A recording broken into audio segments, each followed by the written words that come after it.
receiving data.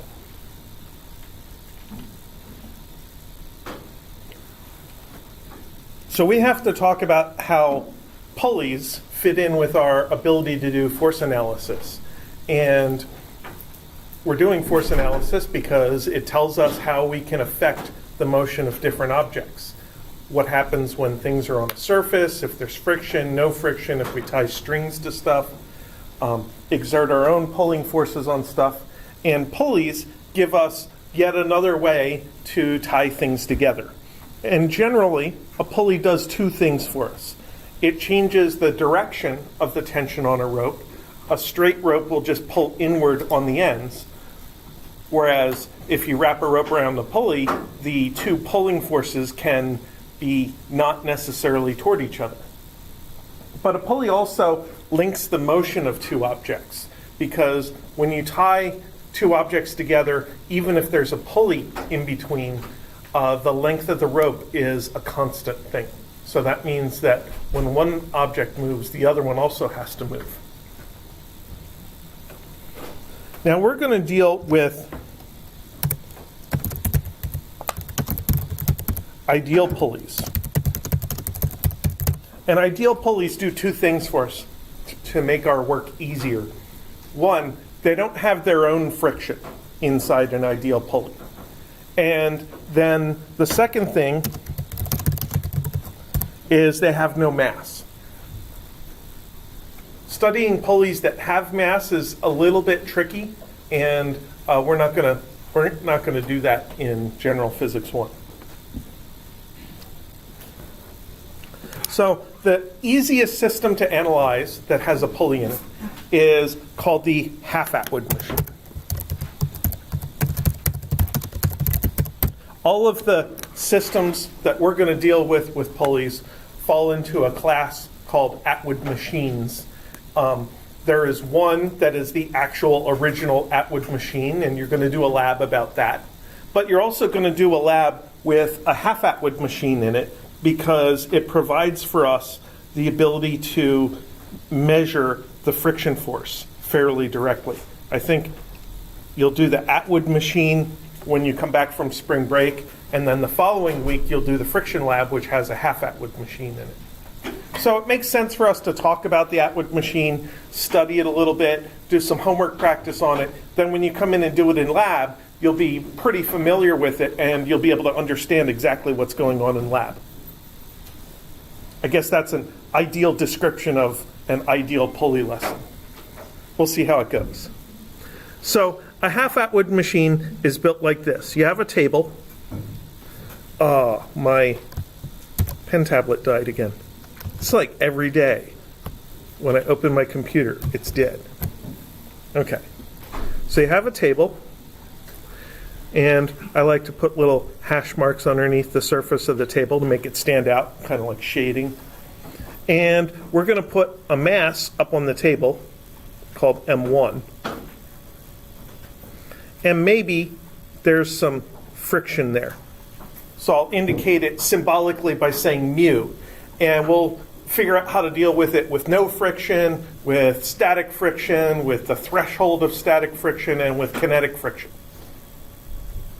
And we're going to tie a string to this M1, and we're going to pass it over a pulley. So here's our pulley attached to the corner of the table. And then on the other end of the string, we're going to hang an M2. So there's the setup. Now, in order to figure out what's going on and understand the forces involved and figure out the acceleration, we have to do the same thing we do with any situation. We have to look at our diagram and then use it to draw force diagrams. So we're going to have two force diagrams. One diagram for M1 and the second diagram for M2. Now, let's do the M2 diagram first because it's easier. So in the M2 diagram, we have our typical distance force. Force gravity 2 is M2 times G. So whatever M2 is, we can multiply it by G and figure out that force numerically.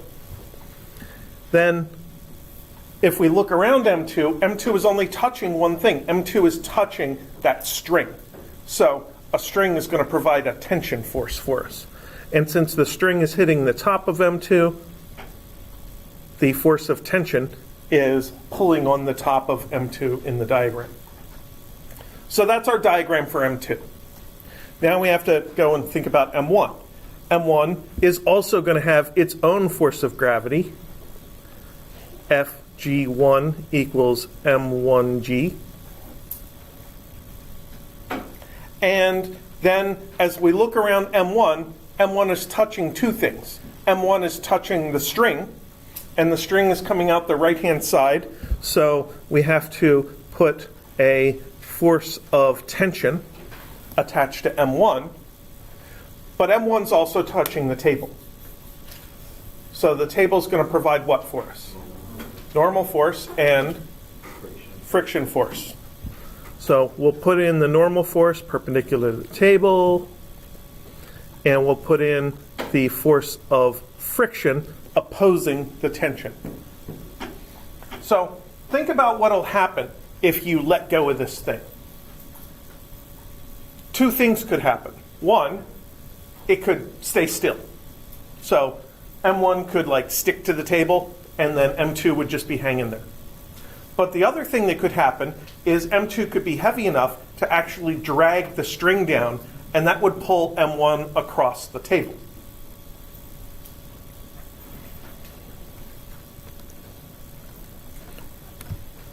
So one thing I like to do when I'm dealing with these Atwood type machines is I like to label the direction of expected motion. And I do that by putting a curved arrow around the string, and I label it plus.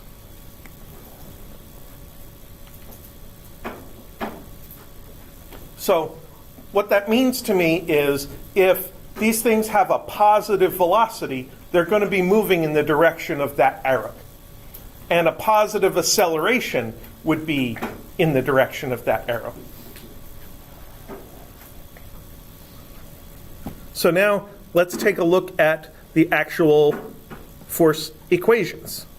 We have to analyze F net vector equals MA vector, which means we need to pick component directions, and we need to figure out which forces apply to the various objects.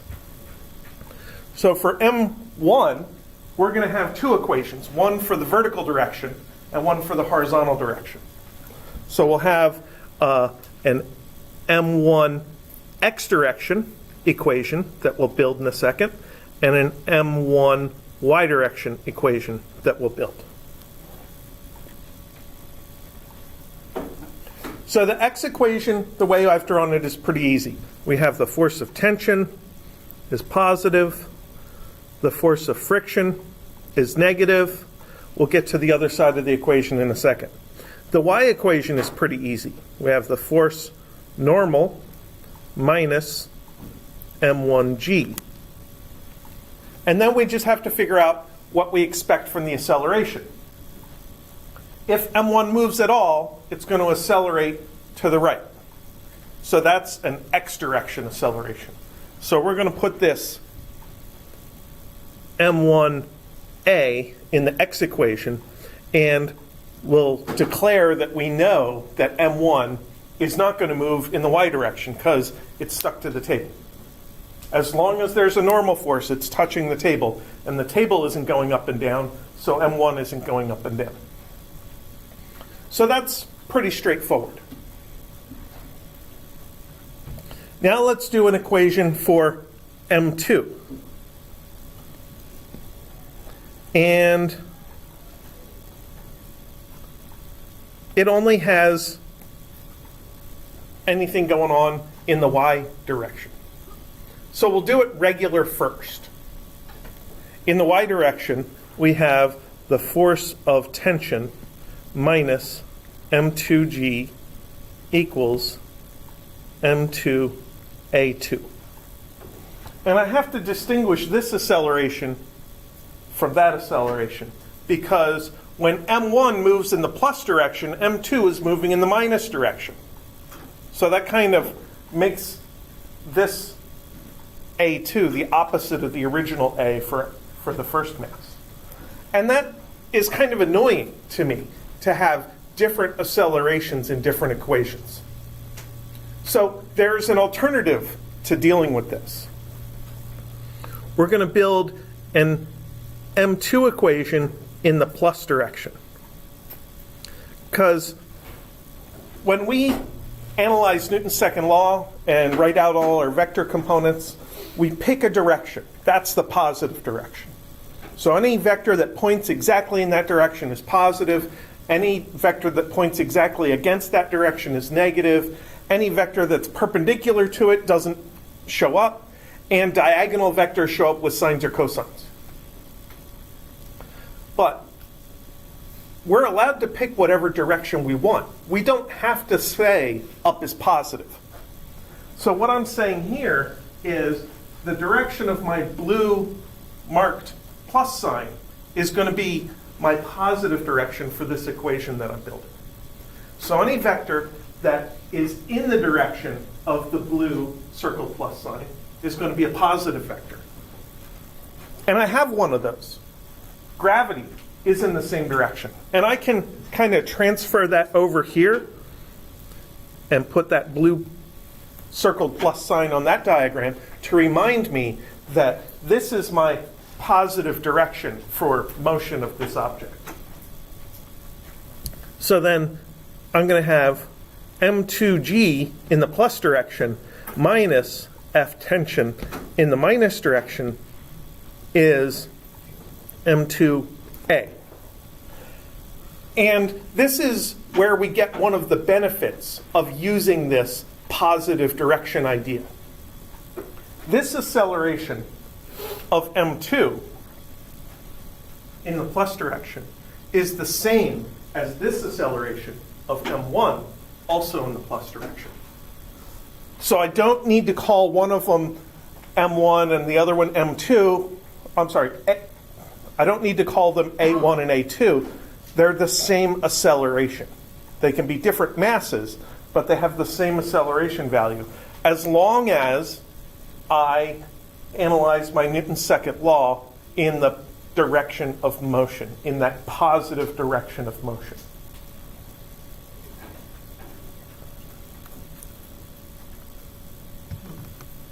So now,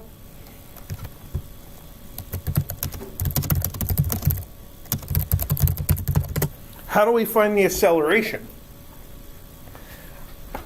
In every equation that has acceleration, there's also that tension force, which is another unknown variable.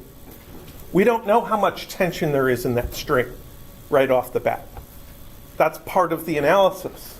So we have to do some kind of simultaneous equations magic with this. And what we do is add the forward equations for each object. So that would be this one.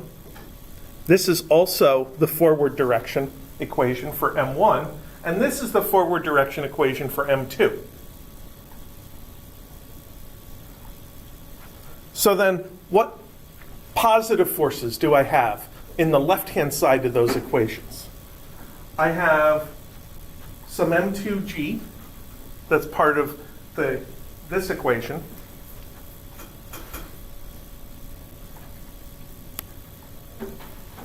And look at what happens to the tension variable. We have tension in this forward equation as a positive, but then we have tension in this forward equation as a negative, and they cancel each other out. So the tension disappears. That's why we're doing this, to make the tension vanish from our next equation. And then our negative variable is minus the force of friction. There's no positive force of friction to cancel out the negative force of friction. And that handles all the left-hand sides of these equations. Now we can go to the right-hand side and I have an M1A and an M2A. And when I have an M1A and an M2A, I can factor out the A. And when I factor out the A, I get M1 plus M2 parentheses A. Now, if we set up this situation, we will presumably know what M1 and M2 are. And we'll either know something about friction or we'll be trying to measure friction. In lab, you're going to use this exact equation to measure friction. You'll set up known M1, known M2, and the experiment will measure the acceleration. You'll get that out of the Pasco Capstone software that I'm sure you love so much by now. So once you know M1, M2, and A, and you know G, you can solve for the force of friction in this equation.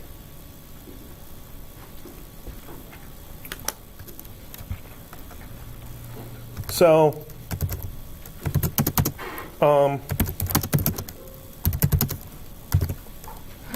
if M1 is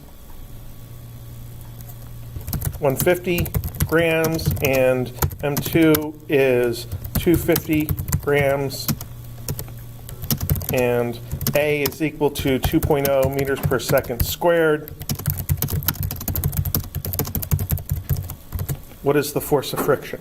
That's basically the question that you're going to have to do in lab like 8 or 10 times because you have to do lots of trials.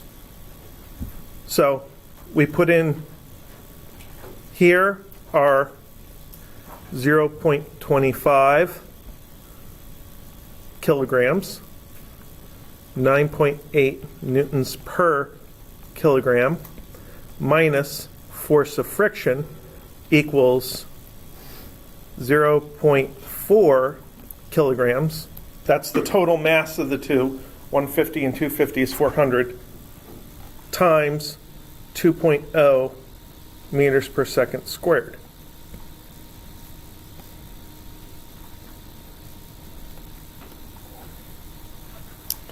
So this is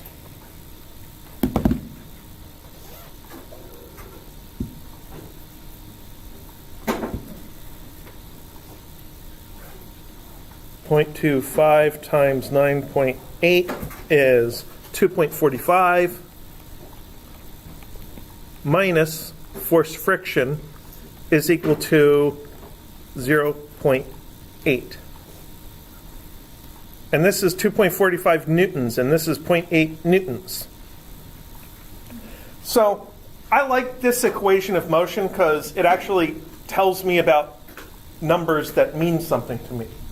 The 2.45 newtons, that is what I call the motivating force in this situation. Gravity pulling M2 down is what's trying to make this system move.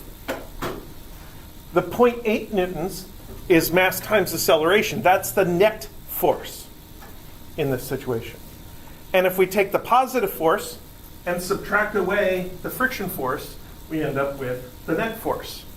So that allows us to actually calculate the force of friction, and hopefully you can see that the force of friction should be calculated by subtracting these two, which makes it 1.65 newtons.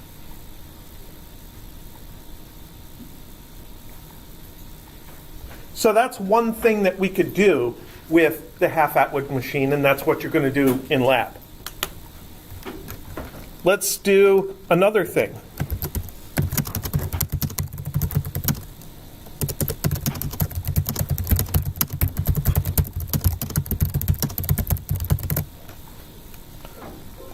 Let's say we set this up and the table was really slippery, or maybe M1, instead of sliding on the table, had wheels and it was a cart. So what would the acceleration be without friction?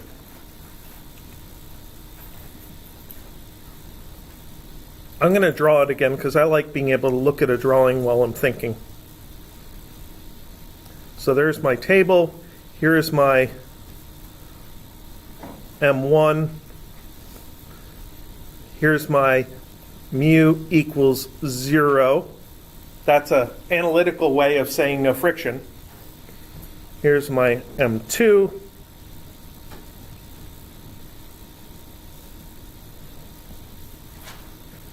And there's my pulley.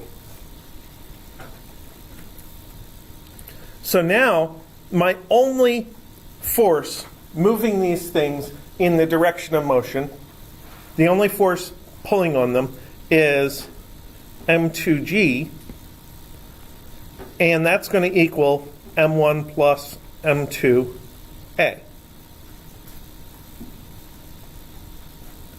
So this is 2.45 newtons is equal to 0.4 kilograms times A. These are things I've already calculated, so I'm not going to waste our time calculating them again.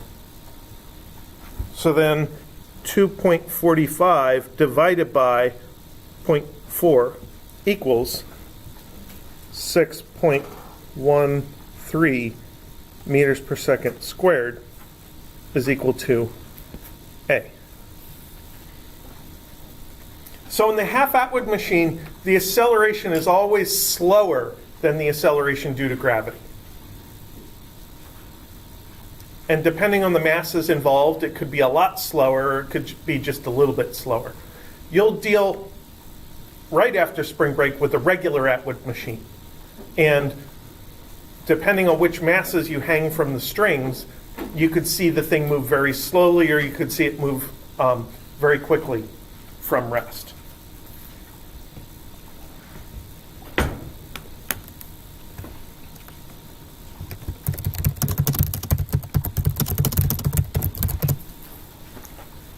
Now, another thing we may be concerned with is what is the tension in the string? Because the tension in the string is what would break the string if the string wasn't strong enough. Now in lab this week, you're doing the equilibrium lab with the circular force table, and you're hanging masses from the string, and you're basically declaring that the tension in the string is the weight of the mass. Because the mass, M2, has its M2G and its force tension, and in this week's lab, they have to balance. But in the half-Atwood machine, there's acceleration. Think about the feeling of being in an elevator. When the elevator starts moving up, you feel a little heavier against the floor. When the elevator gets to the top, you feel a little bit lighter on your feet just for a moment. That acceleration is changing the normal force from the floor, and that acceleration here will change the tension force. So off to the side, we have to remember that we have A equals 6.13 meters per second squared. So if we do M2 in the y direction, we get force tension minus M2G equals M2A2. That was the equation that I said I didn't like before, but now it's a perfectly useful equation.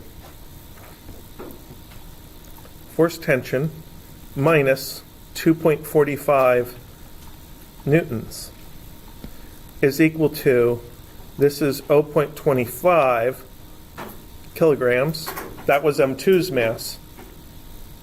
And the acceleration is minus 6.13 meters per second squared. If I'm analyzing M2 by itself and taking y to be the plus direction, then this acceleration is negative because M2 is accelerating down. So this is force tension minus 2.45 newtons is equal to, that number's already in my calculator, so I just go times 0.25 A.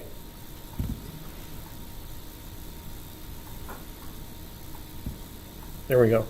1.53, negative 1.53 newtons. So I add 2.45 to both sides, and I get the force of tension is only equal to 0.92 newtons. So M2 has a weight of 2.45 newtons, but the tension is only 0.92 newtons. Or to round off the numbers, the weight of the object is 2.5, the tension's only 1. And it's that decreased tension that actually allows the mass to fall down. It's not falling down with 9.8 acceleration because it's not in free fall. It's still got that string holding it back a little bit. So it's allowed to fall, just not quite as fast as it would fall all by itself. So that's the complete Atwood's machine with half Atwood machine with no friction, including finding the tension force.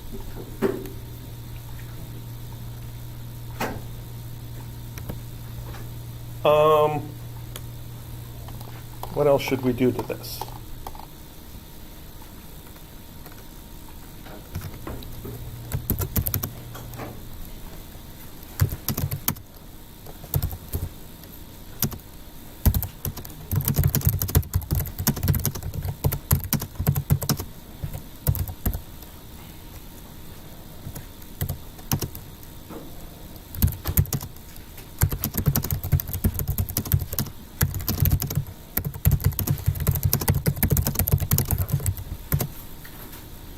So here is an example of a threshold type question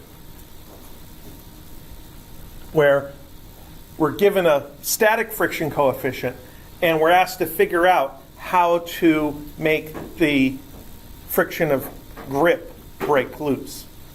How much M2 is required?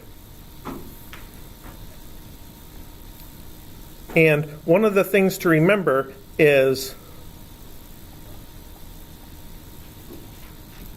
if you're dealing with a threshold, then you're talking about the force of friction being the maximum force of friction, which is mu static times the normal force. Our regular static friction equation isn't really an equation, it's an inequality. It says the force of friction has to be less than mu static times the normal force. But if we're dealing with the threshold condition, then we want that friction force to get to its maximum value. So instead of an inequality, we set it to an equality. But also, A equals 0. Because we're trying to get to the limit of static friction, not go past it. So we still hold on to that idea of static friction.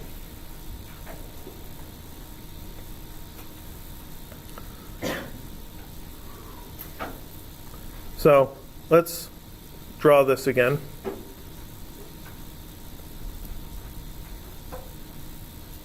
M1, M2,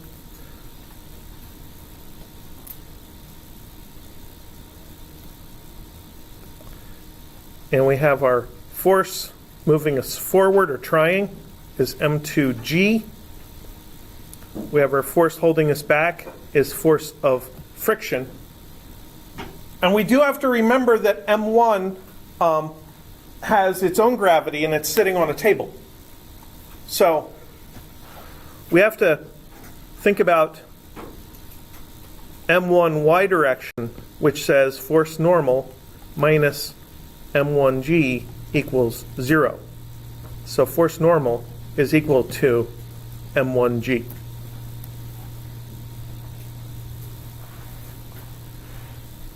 So now we can build our overall equation that says M2g minus force friction is equal to 0.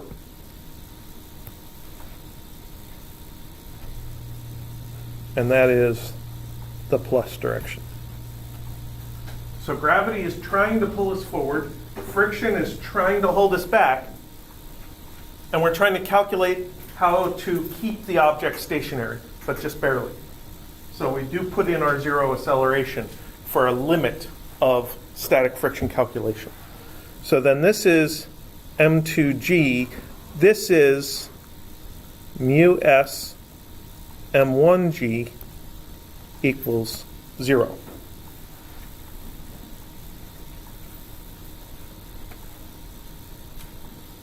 So now we can start simplifying and calculate things that we're looking for. For instance, we can cancel out the g's and get M2 is mu s M1. And now we can plug numbers in. 0.3, 0.1 equals 0.03 kilograms. So if we only have 100 grams on the table, that's the 0.1 kilograms, and the static friction coefficient is 0.3, then we're only allowed to hang 30 grams off the end of the string. 0.03 kilograms is 30 grams. That's 30 grams. Yeah.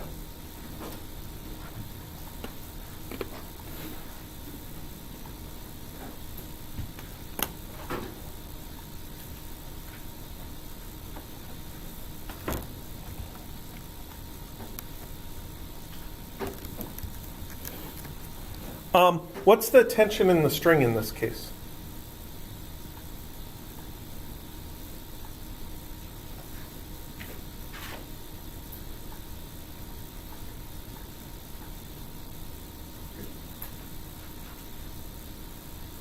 So what is the string doing to M2? It's holding it. Is it holding it still? Yeah. Yeah, it is. So how much force does it take to hold something still? Exactly this much, but in the opposite direction, right? So all we have to do is take M2G, that's the tension. So then force tension is equal to M2G equals 0.03 kilograms times 9.8 newtons per kilogram, which I think is 0.294 newtons.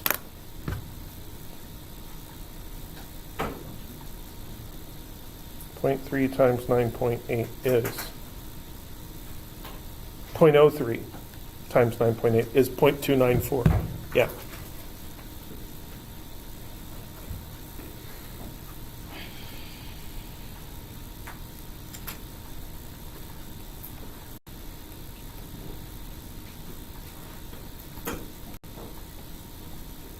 So the tension is easy because B/C is because the acceleration is equal to 0.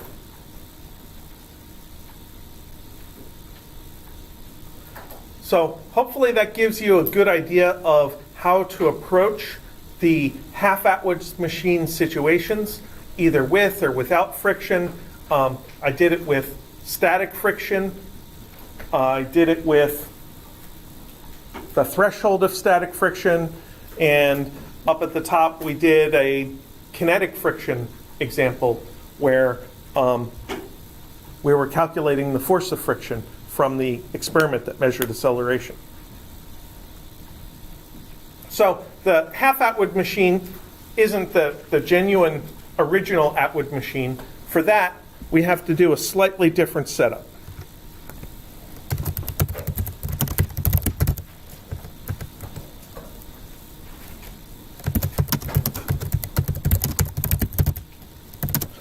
I haven't figured out whether the proper thing is to call it Atwood's machine possessive or just call it Atwood machine with his name. So I'll write it both ways. That way, at least I got it right once.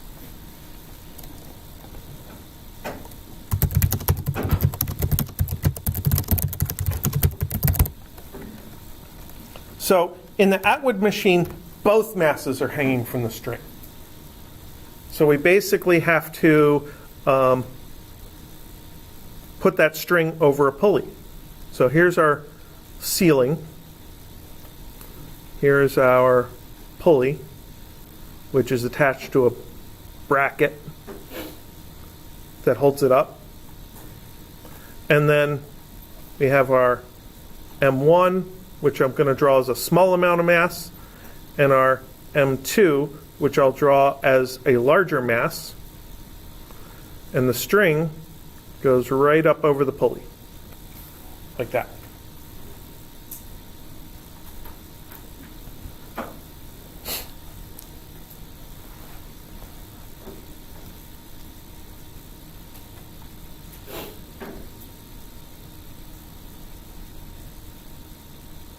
And I'll make note that M2 is heavier.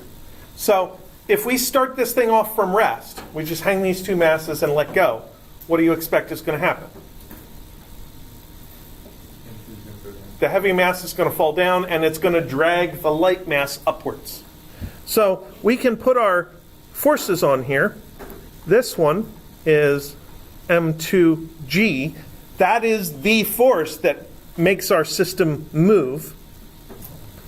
And here we have M1G is trying to hold it back. And we want to think about the direction of motion, which is that way. So now we have enough information to build our equation of motion right off the bat.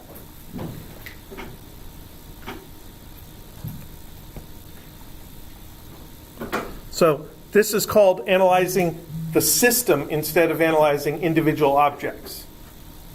I'm going to have M2 times G pulling forward. I'm going to have minus M1 times G holding back, and that's going to equal M1 plus M2 times A.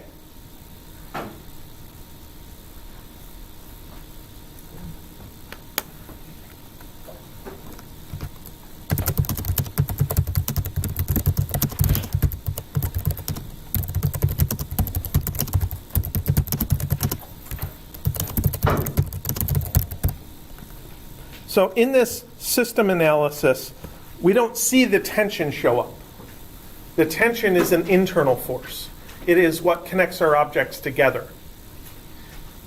If you were on a spacewalk in outer space and you didn't have a jetpack or something and you were not in contact with the ship, it's actually pretty difficult to move around. In fact, it would be impossible to get back to your spaceship if you accidentally let go.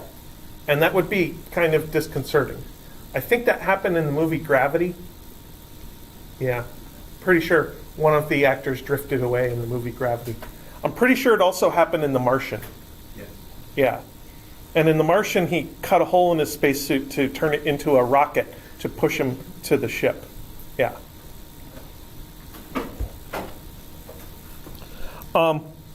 But that's because the astronaut can only exert internal forces on themselves. Every force has to be exerted between two objects, and the astronaut's not able to touch any other objects. So they can't exert a force on another thing. They can only exert forces on themselves by moving around. You can move around on Earth because you're touching the ground. So you can exert forces on the ground, and thus the ground exerts forces back onto you.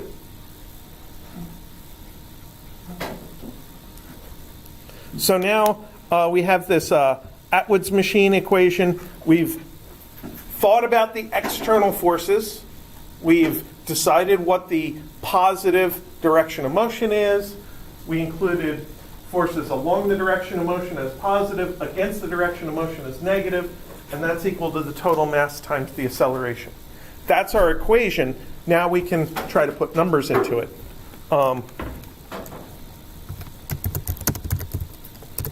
M1 is equal to 0.1 kilograms, and M2 is equal to 0.15 kilograms. What's the acceleration? So this is 0.15 kilograms times G minus 0.1 kilograms times G equals 0.25 kilograms times A. And often we would rewrite this as 0.05 kilograms over 0.25 kilograms times G equals A. So I factored this G out and actually did the subtraction to get 0.05. And then I divided by the 0.25 kilograms to get my fraction. And if we look at the two parts of this fraction, the numerator is the mass difference. We call it delta M. And the denominator is the total mass. You could call it M sub T or M sub TOT. And then outside the fraction, or in the numerator, there's this G hanging around. So that tells us that the acceleration in this case is 1.96 meters per second squared is A.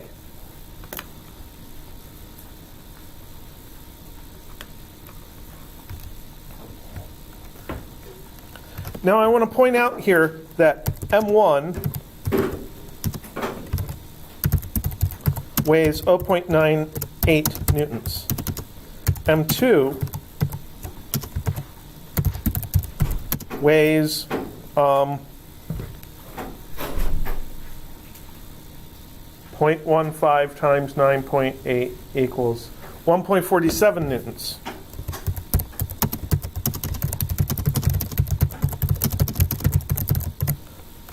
What's the tension in the string?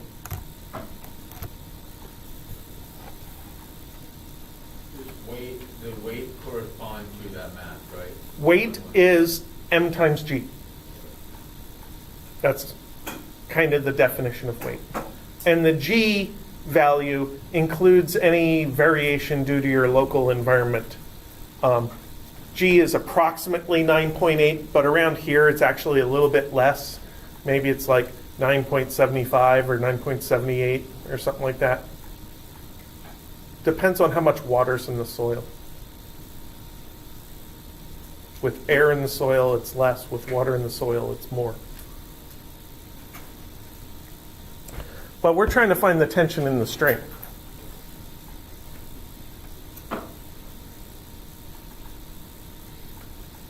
How about this? These two numbers give us three ranges of values. There's values that are smaller than the lighter weight, there's values that are more than the greater weight, and then there's values in between. Where do you think the tension is going to lie? Is it going to be smaller than 0.98 in between those two values, or is it going to be bigger than 1.47?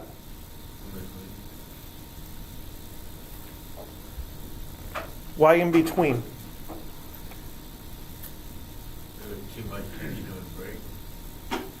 Well, let's just say it's a really strong string. I'm not worried about it breaking. Bigger than... Well, what's happening to M1? M1 is getting pulled up, not just at constant velocity, but it's getting accelerated up. So that tension has to be strong enough to do that, which means the tension has to be more than 0.98. What's happening to M2? M2 is being allowed to accelerate downwards. It's not accelerating downward with G, it's only accelerating downward with that much. But it's accelerating downward, so the tension in that string has to allow M2 to accelerate downwards, has to be less than 1.47. It's got to be somewhere in between. So then, it's actually not the average, it's more complicated, unfortunately. I really wish it was the average. Let's just look at M1 with its force of tension and its 0.98 newtons and its 1.96 meters per second squared acceleration. Force tension minus 0.98 newtons is equal to 0.1 kilograms times 1.96 meters per second squared. So force tension is equal to 0.98 plus 0.196. 1.176.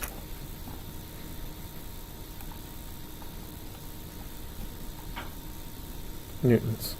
And that does fit the intuitive answer that that has to be in between the two values. It's not the mean, which is the average.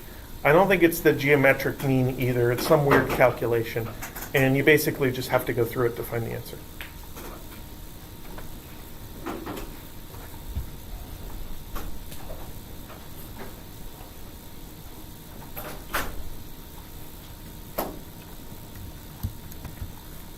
So, what else could we do here?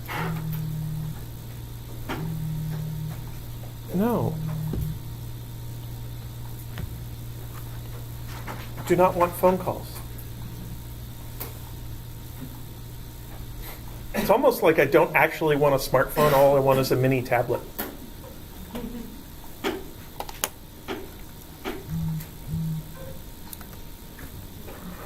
For games? It's for email. Yeah. All right. I think what I would like to do now is let you go for spring break. Say that is enough new information. I think it's enough for you to do the homework 3B that I had posted. And remember that our homeworks are due not this Sunday, but Sunday before we get back. And if you don't finish it by the time we get back, then WebAssign will give you a couple of days for partial credit. Yeah. Cool.